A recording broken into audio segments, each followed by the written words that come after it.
Letusannya nggak ada apa-apa bang. Nggak ada apa ya? Ya langsung letus saja gitu bang.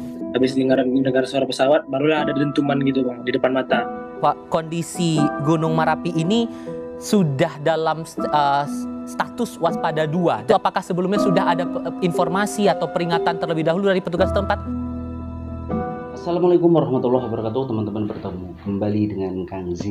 Hari ini saya standby di rumah, tidak keluar, karena di dalam video ini saya ingin membahas bencana yang baru saja terjadi di salah satu gunung Merapi yang ada di luar Jawa sana.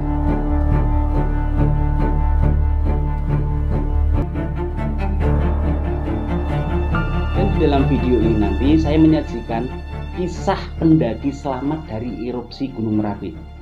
Seperti yang ada di dalam berita-berita ya, erupsi yang terjadi di Gunung Merapi beberapa hari yang lalu, ada sekitar 75 pendaki sedang melakukan pendakian ke gunung tersebut. Dan pasca erupsi, 13 pendaki ditemukan telah meninggal dunia dan 10 masih dalam proses pencarian. Di sini saya tidak akan mencari-cari siapakah yang salah dan pihak manakah yang harus disalahkan. Yang pasti banyak sekali pelajaran yang bisa kita ambil dari musibah ini. Dan saya yakin teman-teman sudah penasaran ya. Dari awal berita ini muncul, kita pasti membayangkan seperti apa sih situasi di sana ketika sebuah gunung Merapi itu erupsi dan ada 75 pendaki sedang berada di gunung tersebut. Di sini saya sudah ada 2 video ya teman-teman.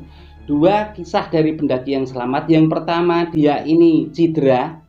Kemudian untuk yang kedua dia ini selamat. Karena pada saat erupsi terjadi dia ini sempat lari berlindung di balik batu besar. Kejadian itu bagaimana, letusannya kayak gimana gitu? Coba bisa keras nggak? Dengar nggak? Letusannya nggak ada apa-apa bang. Nggak ada apa ya? Ya langsung letus saja gitu bang. Terus jam berapa itu Pak? Jam 3 bang. Ada banyak itu posisi pendaki yang di atas? Banyak bang. Fadli posisi Di cadas bang. Di cadas. Di bawah Tugu Abel. di Batu Gabel. Ya. Nah pada saat letusan itu apa yang dirasakan tadi? Waktu terjadi letusan itu batu-batu kan turun tuh bang. Kayak dilempar-lempar gitu waktu bang, sakit bang. Kena ke badan bang. Hawa panas terasa nggak? Hawa panasnya ada bang. Terus bisa selamat berlindung di mana Fadli? Di balik batu bang.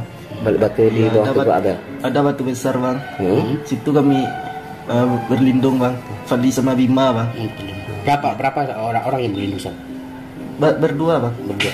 Fadli nahan batu itu bang. Pakai jari ini bang. Terus pas kebetulan ada batu turun bang. Kena tangan jari ini bang. Kena tangan itu. Ya. Naik berapa orang Fadli? Naik 18 orang bang.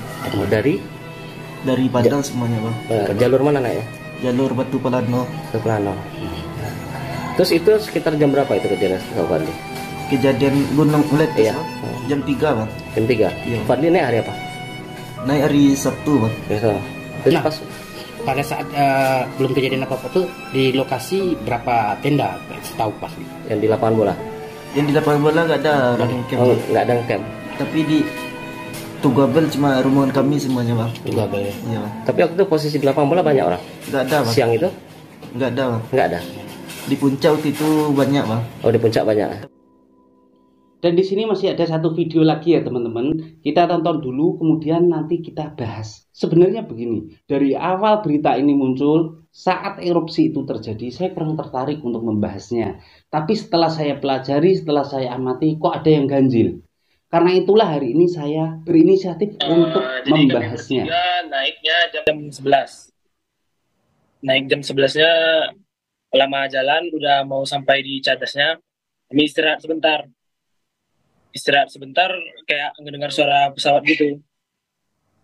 Habis dengar suara pesawat barulah ada dentuman gitu bang di depan mata.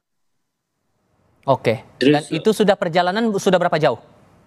Sudah mau sampai cadas, sudah 4 jam lah. 4 jaman naik.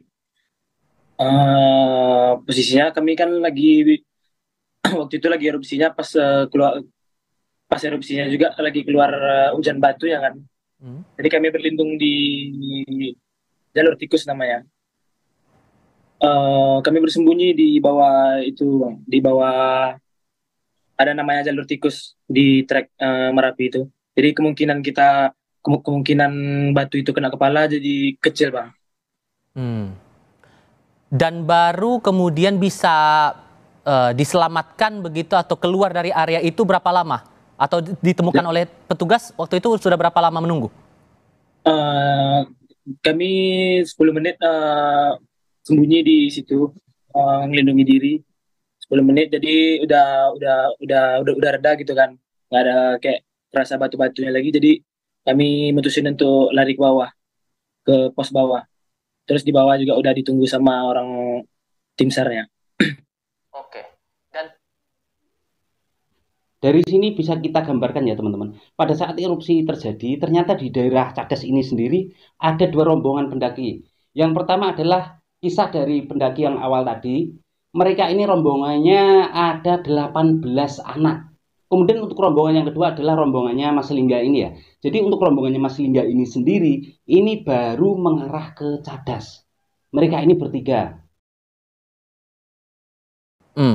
Oke.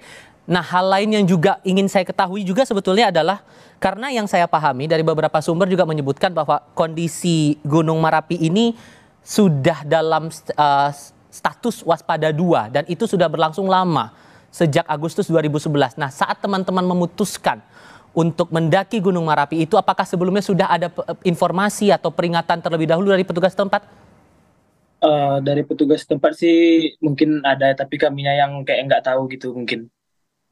Waktu itu pemberitahuannya dalam bentuk gimana bentuknya? Di akun ofisialnya, akun Merapinya. Pemberitahuan lisan dari petugas bahwa kondisi gunung seperti ini lalu harus waspada, adakah peringatan-peringatan itu? Kalau dari saya nggak tahu, tapi kalau dari teman-teman yang lain mungkin ada. Saya sendiri nggak tahu.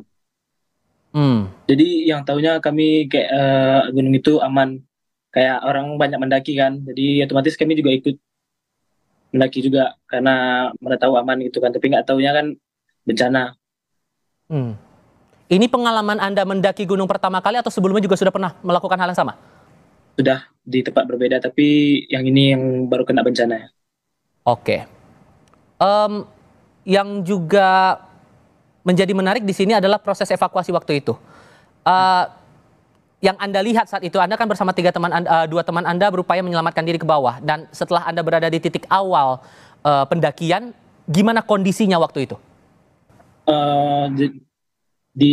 Kan kami turun kan, di data sama tim SAR dibawa ke kantor desa di situ kan. Di data juga apa segala macam. Jadi kalau sekiranya kondisi udah aman kata orang sana, kalau mau pulang dibolehin pulang. Tapi kalau belum aman di sini aja dulu gitu. Oke. Sebelum akhirnya Anda dengan teman-teman memutuskan untuk mendaki, apakah sebelumnya sudah sempat cek informasi dulu atau mungkin riset dulu nih kondisi gunung bagaimana, bahayanya apa? Apakah itu juga sudah teman-teman lakukan dan memikirkan bahaya yang bakal dihadapi nanti? Tidak mengetahui. Jadi betul-betul nekat saja begitu memilih untuk mendaki begitu ya? Iya.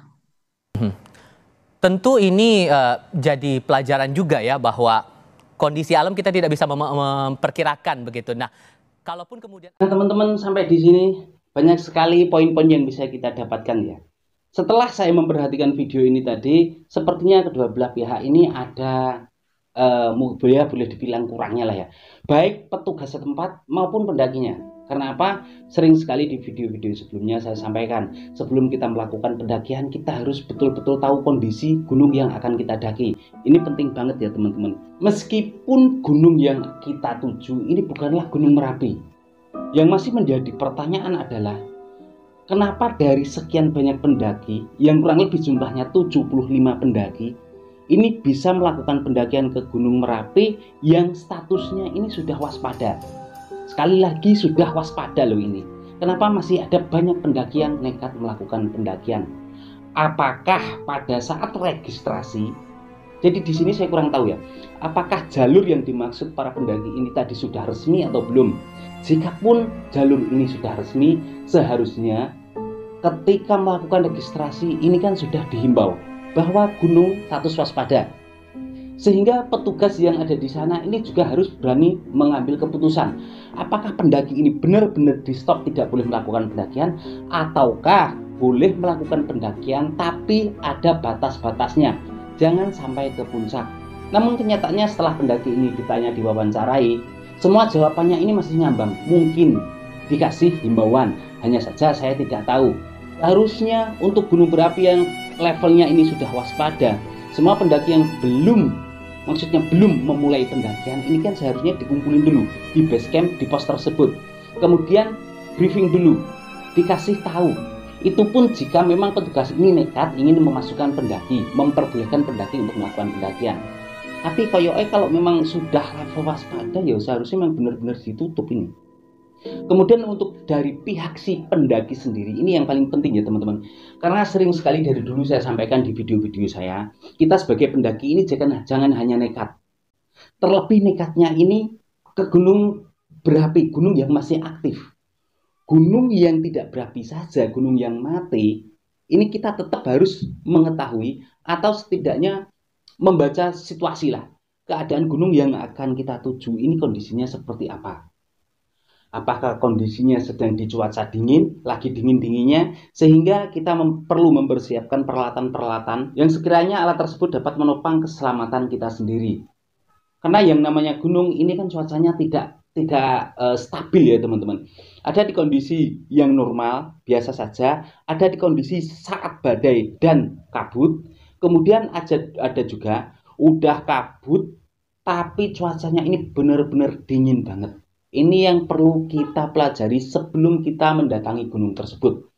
Terlebih untuk kasus yang ini adalah gunung berapi yang masih aktif. Dan pihak dari pengawas gunung sendiri ini sudah menurunkan surat peringatan bahwa gunung berapi ini sudah di level waspada. Saya kira hanya pendaki-pendaki yang nekat ya, yang berani melakukan pendakian ke gunung berapi dengan status waspada.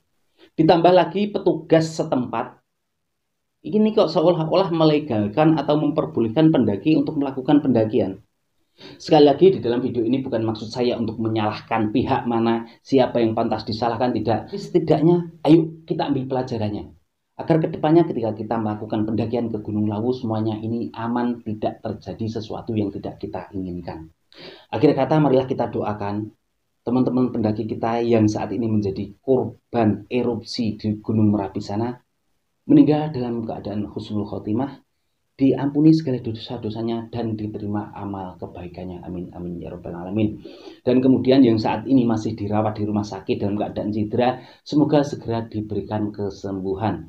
Dan untuk para pendaki yang belum ditemukan oleh tim SAR, kita doakan tim SAR ini dalam keadaan sehat walafiat, selamat, sehingga dapat menjalankan tugas mulianya ini dengan maksimal, dan para pendaki yang belum ditemukan segera ditemukan. Amin amin ya rabbal alamin. Saya Kang Si, terima kasih dan wassalamualaikum warahmatullahi wabarakatuh.